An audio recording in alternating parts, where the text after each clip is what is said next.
सी बात को कि अचरज देखा भारी साधो, अचरज देखा भारी रे। का मैंने अचरज देखा, क्या अचरज देखा? का गगन बीच अमृत का कुआं। का मैंने एक अचरज देखा ना, जमीन से टच है ना आसमान से छुआई है, और एक अमृत का कुआं है, सब झरे सदा सुखकारी रे, लेकिन उस कुएं से सदा सुख बरसता है, सुख की दया बरसती है। और मैंने देखा ताकि अचरज देखा भारी साधो, अचरज देखा भारी रे। गगन बीच एक महल बनो है। का गगन के बीच में न धरती से छुआई न आसमान से, दोनों के बीचों बीच में मैंने एक सुंदर महल देखा, एक सुंदर महल देखा, और महल के अंदर बहुत सुंदर ज्योति प्रकाश, न कोई खंभा न बिजली न तार, उसमें न कोई खंभा देखा, न बिजली देखा, न तार देखा, न लालटेन देखा, न डिबरी देखा, लेकिन बहुत सुंदर प्रकाश मैंने देखा। कैसे देखा? का गगन बीच एक महल बनो है, तांबे ज्योति अपारी रे। उसमें बहुत सुंदर प्रकाश मैंने देखा। उस प्रकाश के सामने मेरी इच्छा में आंखें नहीं टिकी। और क्या देखा?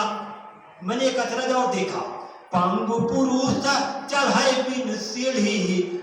बिना पैर का आदमी था, उसके दोनों पैर नहीं थे, हाथ नहीं थे, और सीढ़ी नहीं लगी थी, रस्सी नहीं लटकी थी, लेकिन वो चढ़ रहा था महल में उस प्रकाश को देखकर। का पंगु पुरुष चल है बिन सीढ़ी, तन की सूधी बिसारी रे। उसे ये भी खबर नहीं थी गिरूंगा तो मर जाऊंगा कि जीऊंगा, चढ़ रहा था उस महल के अंदर। और बता रहे हैं अचरज पर अचरज मैंने देखा, का पहिरा सुनी सुनी मस्त हो तू है, अब बात बता वही सारी रे। 12 आदमी था, वो अचरज को मैंने देखा। उस महल से एक आवाज निकल रही थी, उस महल से आवाज उठ रही थी, और 12 आदमी सुनकर मस्त हो गया। सारी बात बता रहा है, वो सारी बात बता रहा है, गूंगा सुन रहा है, उसे बता रहा है। मैंने यह अचरज देखा, उसी चीज को, उसी अचरज को गुरु महाराज आपके सामने खड़ा कर दिया। बच्चा, जो अचरज कबीर ने देखा था वो अचरज तुम देखो।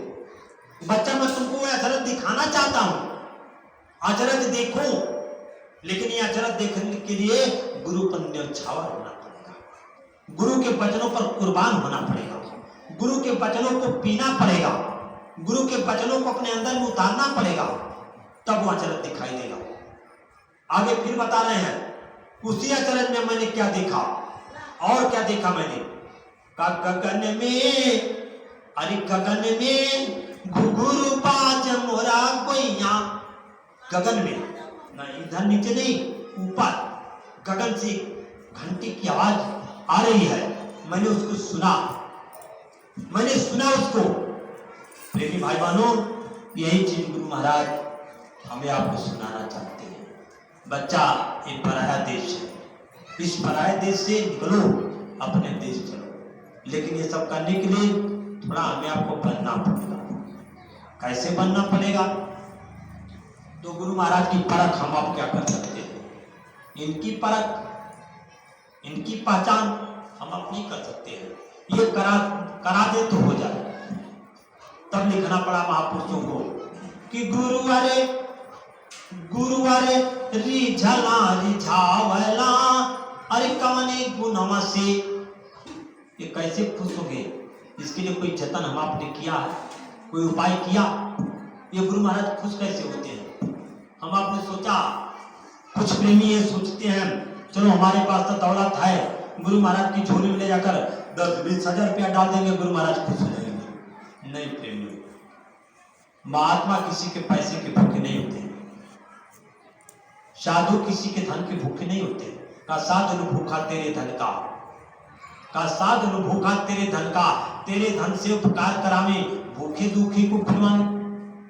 महात्मा किसी के पैसे के भूखे नहीं होते, महात्मा प्रेम के भूखे होते हैं। का प्रेम न बारी उपजाए, प्रेम न हाथ बिकार, का प्रेम सब कोई का है, प्रेम न चीन्हे कोई, आठों पहाड़ भीगा रहे, प्रेम का हवा सो।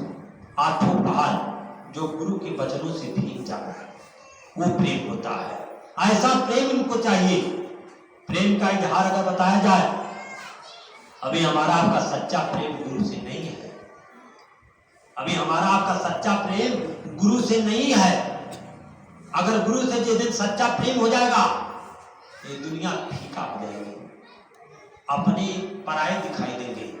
सच्चा प्रेम गुरु महाराज सत्संग सुनाते हुए बता रहे थे, एक बार ऐसे लैला मजनू का इतिहास, कि लैला और मजनू का सच्चा प्रेम था। लैला मजनू का सच्चा प्रेम था। इस संसार में लैला मजनू के प्रेम का उपमा बहुत से लोग दिया करते हैं।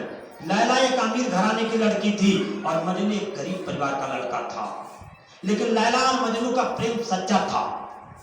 लैला जो है मजनू से प्रेम करती थी। एक रोज लैला के पिता जो राजा थे, बादशाह थे, उन्होंने लैला से कहा, अरे बेटी तू मजनू को छोड़ दे, मैं तेरी शादी अमीर लड़के से कर दूंगा। लैला ने कही, नहीं पिताश्री, मैं मजनू से प्रेम करती हूँ, मजनू के सिवा मैं नहीं जी सकती। तो जब राजा ने कहा कि मैं तुमको तुम्हारी शादी मजनू से नहीं होने दूंगा, तो लैला बीमार पड़ गई। लैला बीमार पड़ गई। जब बीमार पड़ गई तो राजा उपचार के लिए तमाम हकीम वैद्यों को बुलाने लगे। हकीम और वैद्य लैला की बीमारी का कारण नहीं जान पाए। राजा ने जाकर लैला से पूछा, बेटी तुम्हें आखिर में कौन सी बीमारी लगी है, तुम ठीक कैसे होगी? तो लैला ने कही कि अगर मेरा मजनू मिल जाए तो मैं ठीक हो जाऊंगी। राजा अपने नगर में, अपने राज्य में ढिढोरा पिटवा दिया कि भाई देखो, हमारे राज्य में जितनी दुकानें हैं, अगर कोई मजनू नाम का लड़का उस दुकान पर सामान लेने के लिए जाए, उसे फ्री में दे दिया जाए, उसे फ्री में दे दिया जाए। ये बात सुनकर उस नगर में तमाम मजनू पैदा हो गए। हम मजनू फ्री का मिल रहा है। अब जो दुकान महीनों में खाली होने वाली थी, 2 दिन में सारी दुकान खाली हो गई। और वो दुकानदार राजा के पास गया, महाराज कोई उपाय करिए, हमको पैसा दीजिए, सामान लाना पड़ेगा। कहा क्यों?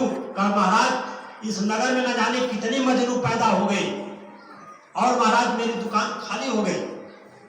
तो कहा कितने मजनू हो गए? कहा मैं नहीं गिन पाऊंगा कि कितने मजनू पैदा हो गए। राजा ने कहा ठीक है, अब मजनू की पहचान होगी। अपने मंत्री को, सिपाहियों को राजा ने छोड़ दिया कि जो सच्चा दीवाना मजनू है, लैला का दीवाना है, उसे पकड़कर ढूंढ कर लाओ। तो कहा कैसे? कहा फांसी होगी मजनू की फांसी होगी। अब जब एक खबर ढिढोरा पिटा गया राज्य में कि भाई जो मजनू है, लैला का दीवाना है, वो राज्य दरबार में आ जा और उसकी यह फांसी हो जाएगी लैला के नाम पर। तो राज्य के जितने मजनू फ्री में खाने वाले थे, सब खाए, सब भगे, किसी का पता नहीं लगा। सैनिकों ने, मंत्रियों ने आगे बढ़े। एक गरीब आदमी दुबला पतला उधर से आ रहा था। मंत्री ने पूछा, सिपाही ने पूछा, तुम कौन हो? कहा मैं मजनू। कब मजनू हो? कहा मैं मजनू हूं। कहा तेरी लैला बीमार है, तुझे खबर है? कहा मेरी लैला बीमार है। मेरी लैला बीमार है तो लैला के लिए मैं अपनी जान दे सकता हूं। तो मंत्री ने कहा कि जान की जरूरत है, चलो राज्य दरबार में और वहां पर फांसी पर चढ़ना पड़ेगा। अरे फांसी पर चढ़ने की क्या बात कर रहे हो? अभी कटारी तो मैं अपना कलेजा निकालकर मुझे अपनी लैला को दे दूंगा। मंत्री ने कहा नहीं, चलो राज्य दरबार में। मजनू जब राज्य दरबार में आया, राजा ने कहा तू मजनू है? कहा मैं मजनू हूँ। कहा लैला बीमार थे, मजनू के कलेजे का यानी सीने का कलेजा निकाल कर देना पड़ेगा। कहा महाराज कटारी दो, मैं अपने कलेजों को निकाल कर मजनू के हाथ में लैला के हाथ में दे दूंगा। मेरी लैला अगर ठीक हो जाएगी तो मैं स्वस्थ हो। जब इतनी बात राजा ने सुना तो लैला के सामने लाकर खड़ा कर दिया। कहा लैला तू बीमार है, मुझे ये खबर नहीं दिया। तो प्रेमी भाई बहनों, गुरु महाराज ने कहा कि बच्चा आगे चलकर बड़े मजनू हो जाएंगे, लेकिन जब परीक्षा की घड़ी आएगी एक मजनू कोई दिखाई देगा, कोई ऐसा मजनू दिखाई देगा जो अपनी जान की बाजी लगा देगा। आज तो मजनू की पहचान क्या करोगे आप? आज मजनू की पहचान हम आप कर सकते नहीं कर सकते हैं। तब कहना पड़ा गुरु महाराज को कि गुरु अरे रिझावला, अरे कौन गुण से अब तक कोई ना जल्लत, गुरु जी तो